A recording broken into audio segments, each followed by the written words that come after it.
Hello, Sewing Bees. This is Sue Very Pruitt from Suki Sews. And before we get started, I wanted to let you know that you can design and win your very own Bernina Dream Studio. Just check out BerninaSweepstakes.com. When I designed mine, I just had to have space for all my machines, the ones I already owned and the ones I wanted to add to my studio. See it for yourself and get in today to Bernina Dream Studio $100,000 giveaway at BerninaSweepstakes.com. Dream it, design it, win it. Welcome to So and So, brought to you by Bernina, made to create. I'm Meg Goodman, and you're about to enjoy a casual conversation with a special member of the sewist and quilting community. A conversation about how they got started, what inspires them, what excites them, and their connection to this community. Our guest today is Teresa Coates, the national educator for Shannon Fabrics and host of Sew Together Tuesday, a weekly live sewing series where viewers are invited to sew along during the live broadcast. In January of 2022, she took the show on the road, literally. She now lives in an RV with videographer Hawk Hamilton and is spending 2022 traveling the country and teaching workshops about working with Cuddle Fabrics. Teresa loves tackling intimidating projects and teaching how to work and manipulate fabrics. Her quilts and sewing projects have appeared in Bust, Quility, Stitch, Quiltmaker's 100 Quilt Blocks, Generation Q, and American Quilt Retailer. She's spoken at both local and national conventions about topics as varied as social media marketing for quilt shop owners, divorced mothers, and shared housing. Hey, Teresa, welcome to So and So. Thank you, Meg. Good morning. How are you?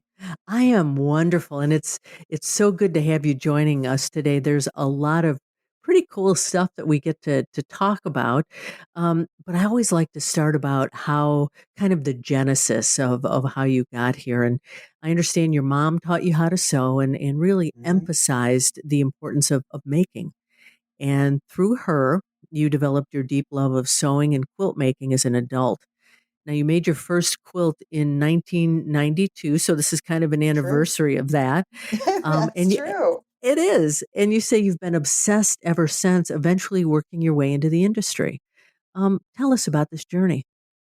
So, yeah, I grew up. My mom made all of our school clothes and all of that good stuff. She was always has been a maker, and it kind of comes from generations of makers. I was the first person who kind of took it as a career. I let it go in different directions. But yeah, I started sewing as a young person. I sewed apparel first, and then when I was pregnant with my son back in '92, and then there was just something about it that was like every baby needs a quilt. And so I made him a quilt while I was pregnant. It was a cross-stitched clown. So looking back now, I'm like, that was an odd pattern to choose, but it's cross-stitched clowns on the front, a little bit of patchwork.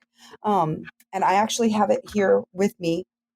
I found it while I was visiting my family in Portland. I'm like, okay, I'm taking my first quilt back. That's pretty special that you have that. It is really special. I'm very happy I have it. So I made his quilt, and then I made one for my daughter. And then, my nieces and nephews were born, and I made each one of those. And then it just kind of became a thing that I always did in kind of the background. I sewed my own clothes as well. And, all the home craft stuff that you do and making yourself pot holders. And it just has always been kind of an undercurrent for what I've done. And then when I got divorced, then I decided to do it as a career. Yeah. And you got obsessed with it. It kind of took you over. It did. It is my whole life. Yes. That's very true. And obviously you've been able to parlay this into some wonderful adventures, which we'll talk about coming up.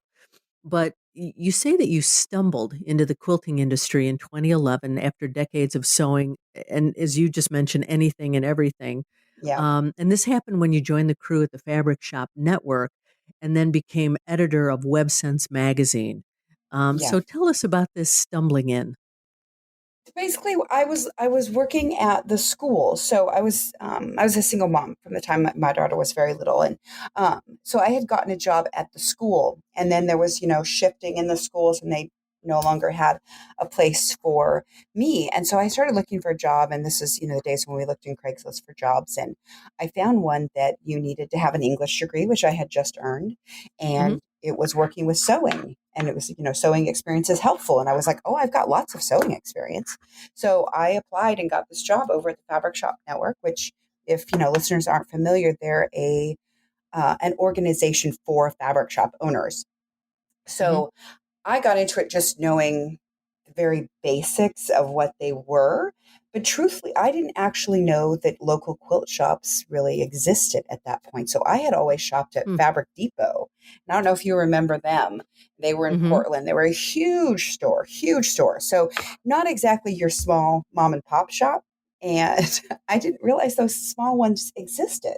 So it's kind of funny. So I ended up in this job where my whole career is based on promoting little quilt shops that I didn't even know were a part of the world. So that was kind of this interesting thing that I realized, like, oh, there is so much more to this sewing than me sitting in my basement sewing by myself. Mm-hmm. And it was kind of this epiphany that there is a huge industry out here that is all about the thing I love, which is pretty marvelous. So it really was just, I found the job randomly and then found the thing that I loved, which is working in the quilt industry. And one of the big things we talk about on this podcast is the community. And obviously, you travel the country. You're involved in a live program once a week. Tell us a little bit about some of the things you discovered about this community.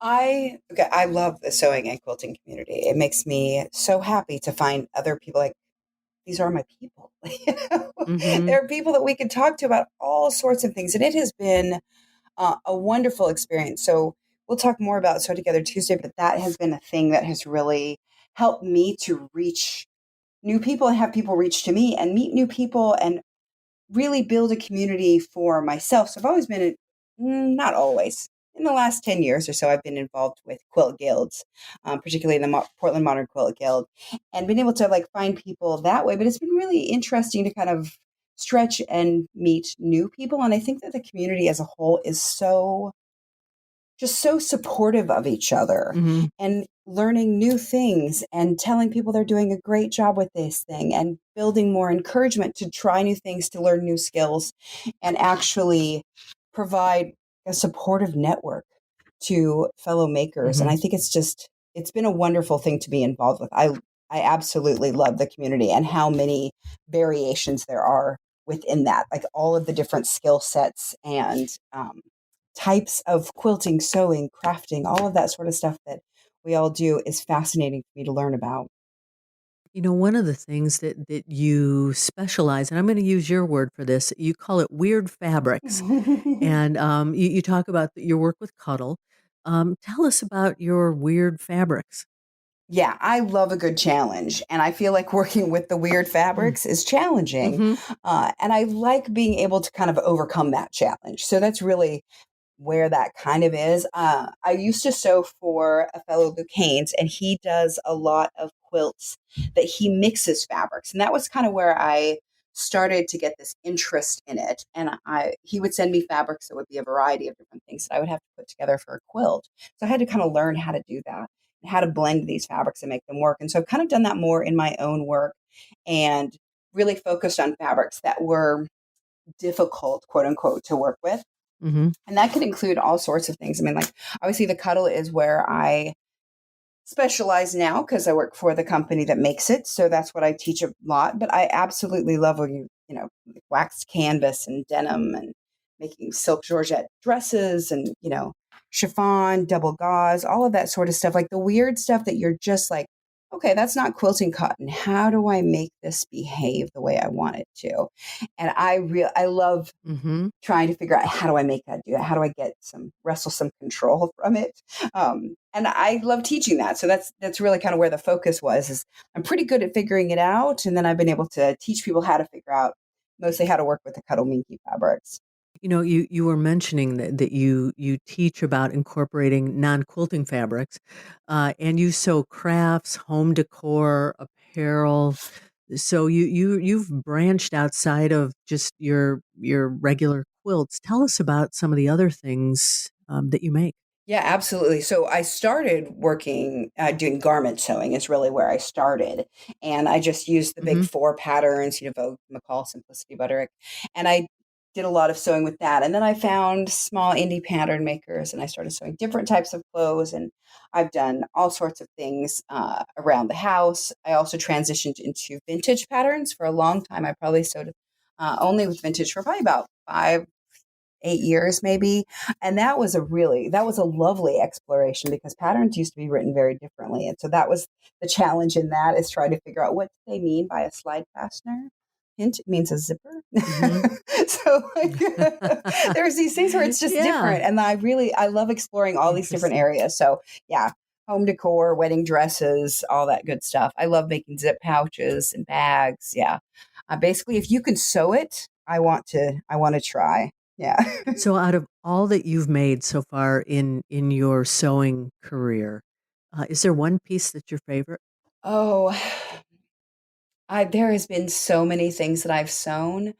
I think my current favorite is really just the thing that I just recently finished, which was a quilt based on the parachute for, oh, I'm not going to remember the name. I think it's the Perseverance, the Hmm. lander. So Hmm. the umbrella that like brought it down, it has a code in Oh, it that sure. says "Dare Mighty Things" in some space code that I'm not sure that, NASA or whoever it was figured out. And anyway, I made a quilt that has that looks like the umbrella top. It's the Dare Mighty Things quilt. So I just finished that one and had it quilted recently and made that for Hawk. So yeah, that's my favorite right now. And mostly because it's the one I just made. And I was like, oh look, it worked. Well, and speaking of daring mighty things, I want to talk about your trip to Vietnam with your children when you went to Hmm. volunteer in orphanages in 2007. Hmm. And since then, you continued to pursue opportunities to help the kids that you visited. Yeah. And this has included fundraising campaigns and sewing drives in many years. Hmm. Would you tell us about that trip and the impact it had on you, and then some of your subsequent fundraising efforts? Yeah. So the trip to Vietnam changed everything for me, really. I was graduating college, so I didn't go to college until after I'd become a single mom. My ex-husband had left, and I needed to go to school, so I did. And when I was finishing school, I had so long been an at-home mom or with my kids that I didn't really want to give that up and get a real job yet. So I decided I would take a gap year and I would take it with them. So that's what we did. And we volunteered in Vietnam for 2 months at a couple of orphanages that were there in a town in central Vietnam. So people are familiar with Vietnam, it's south of Hoi An, south of Da Nang, and a town called Tam Kỳ. And it is a small town. They have a couple of orphanages there. I went through an international organization and brought my kids over. And we worked there for a couple of months and really got to see what life was like for people in a different place, a completely different place, and Hmm. for children who didn't have access to the same things that my children had access to. And we ended up staying a bit longer. I taught English at a university in northern Vietnam. And when we came back to the States, I really wanted to continue being able to help in some way. So all the organization funds, well, not maybe not all of them, but a bunch of the organization's funds go to those orphanages to help the kids. And I knew that they needed more. Like having been there, I knew they needed more. They were doing the best they could. Um, and one of the things was they needed clothing and they needed money for food and money for school because the school is all paid and for fees and all that sort of stuff. And so we worked with the sewing community. I was able to get some help from Rashida Coleman Hale and Lori Wisprin in the sewing community, and they helped me get the word out. And we collected a ton of stuff that we were able to send over. So we sent school bags and dresses and pillowcases and I can remember a bunch of different diapers. Because they just used like these wraps. We were able to send that and then provide money so that they could actually buy fresh vegetables and get the kids fed better and dressed better. So that was a very important thing for me. And one of it was because I knew that the fabrics that we have here and the sewing skills of the community were so strong that they could create items that would be long lasting rather than the churn through stuff that is often the only thing that they could afford to provide for the kids. And so we were able to get them good quality things. And it was a very lovely experience. So I'm still in contact with the people who run that orphanage. And one of the women has gone on to create a different sort of thing that she does restaurant work, and she hires some of the kids who age out of the orphanage.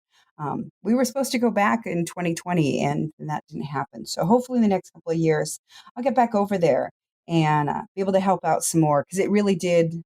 It changed my life dramatically, and just how much I appreciate things, how much I appreciate other people, and how I can find joy in things that aren't necessarily external. What was it like experiencing this with your children? It was fabulous, because I will say it definitely made a difference for all of us in our just appreciation of the world. The world is really big. There's a lot of people in it that do a lot of different things, and it was a great Mhm. exploration for it. It was a wonderful thing to be able to share with them. Yeah, and we went back. So we went uh, the first time we were there for I think 10 months. We went back 2 years later for 3 months, and they absolutely loved it. And it's helped my children travel a bunch now. It's been wonderful. Yeah, it was a wonderful experience. Teresa, two of the topics that you lecture on when you travel are divorced moms and shared housing. And you've talked about being a single mom. Would you talk about these two topics and their why they're meaningful to you? So I divorced when I was 29. I was fairly young. I had a 1 and 6 year old, and I never remarried. And so that, so that's been 23 years or something now. It's been a while. Um, and that has been a thing that so obviously has affected my life. And I have done a lot of talking about it, writing about it, all that sort of stuff, because I feel like it's important for women to understand that there are other people who have done this, who haven't necessarily remarried, haven't, um, followed the traditional path. And yeah, that there is joy in that, and that there is freedom in that. And I want people to know that they don't have to follow the path that others think they might. Hmm. And the shared housing actually totally uh, kind of segues into that, because we ended up, after we came back from Vietnam, I was looking for housing and I was trying to find work, and we've been out, and I taught English and I loved it. And that was where I kind of learned that I love teaching overall. Hmm. But then there's nowhere to teach English as a second language really in America. There's very few places that you can do this without a big degree, which I didn't have.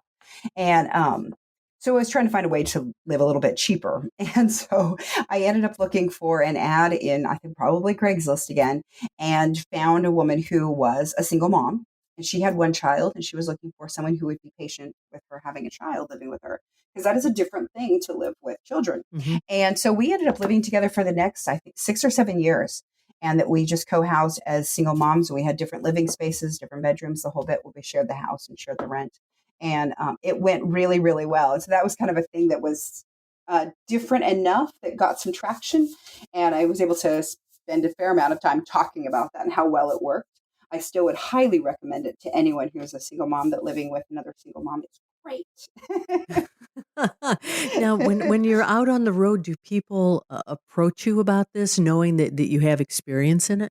I have definitely gotten like the calls from Hmm. magazines, newspapers, that sort of thing. That's usually where that attention comes from. Is that I will periodically get calls that they're like, "So how is that going?" And I'm like, "My children are grown and been out of the house for 6 years now, so I don't really know." Hmm. You know, I want to talk about Sew Together Tuesday, Hmm. because this you have taken this on the road. You're traveling the country, and you live stream once a week. Yep. Tell us what this is like and how it's working for you. How is it being on the road, meeting people, recording live? There's so many things that we'd love to know about.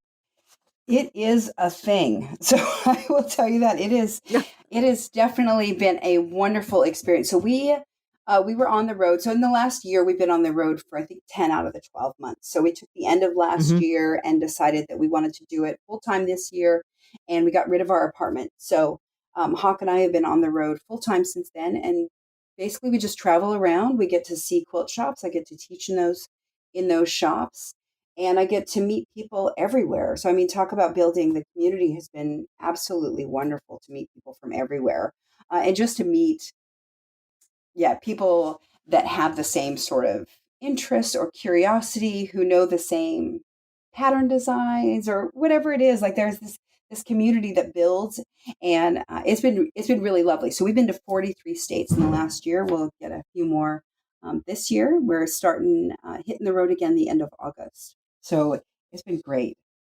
And some of the challenges that you face being on the road and doing this. So being on the road, it's wonderful because we have a little RV that it's not really little, but it's not one of the giant ones. So we have an RV that's owned by Shannon Fabrics that we live out of, and we do the shows actually in the quilt shops, which is great. And it's been able to get us to a lot of different quilt shops that I would otherwise never have an excuse to get over there. And it's been fun to explore. The one negative that I will say is we just don't have the space to create that I would like to. So sometimes I have to take over the park bench that's nearby, or, I ask the store for the classroom for the next day so I can hang out and get some sewing stuff done. That would be one of the harder things, like moving so fast. So sometimes our country is so large and there's so much going on that I really do want to get to see more of it. And because we're on a schedule, we're on a tour, we've got to be at the next state for the next week. And there's not enough time to see all the things that I want to. So I'm just going to have to do it again. What I suspect is there are more quilt shops and more sites to see. So we're just going to keep doing this for a while. So you get to visit the places that you didn't know existed when you first got into this industry.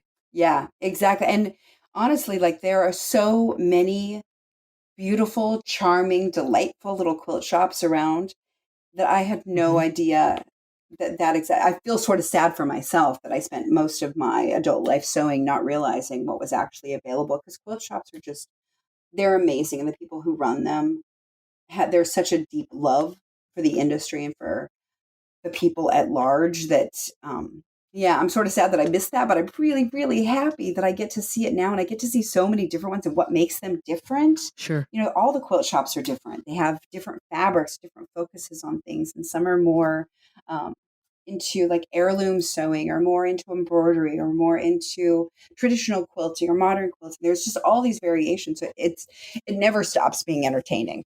Yeah. It never stop learning, and I never stop buying fabric. There's got to be room in that RV for that fabric, right? There is some, and there is a thing that we do. It's called shipping.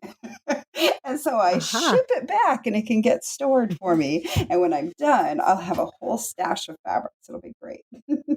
Teresa, talk about what it's like to record live versus recording just by yourself in a room. Oh, yeah. So when we started doing Sew Together Tuesday, we started it at the beginning of 2020 when I was taken off the road and we couldn't travel anymore. And so I was doing it, and Hawk, because we lived together, he was able to do the camera work for me. And so we actually took over one of the rooms in our apartment and we made it into the sewing studio. And it was this fun thing that he and I got to do, this little sewing show that got broadcast to people. And because the way that we do it, I don't get to see any of the comments or see how many people are watching or anything like that. So I was just kind of recording it in that little room and hoping for the best, and very excited when I watched it later that anybody had watched it at all. And now it's transitioned to this thing where we do it at shows, and people, will buy tickets to come see the show, and they do it live. And it's interesting because there is this difference now that I couldn't see anything but the back of the phone when I was looking at the little camera lens when we were doing the show before. And now there's a whole audience. So usually there's, 15 to 25 people in the audience watching me as I'm sewing it. And the whole thing, it's done live. It was done live then. It's done live now. So if I mess something up, you get to see me take it out. I get to resew things all the time. It's a really interesting process. And interacting with the people is it's so nice. I love doing it in the stores and having people actually there and able to ask the questions, because I'm always trying to guess what they're going to want to know, and having people be able to ask it. It's great. I'm not second guessing anybody anymore, which is wonderful. So it's been great. Yeah, I absolutely love doing it in the quilt shops. Do you have any stories from the road you can share with us? Oh, goodness. There are a ton of different stories. It depends on which kind you want to hear. Oh, we're pretty open. So we've had some really lovely experiences.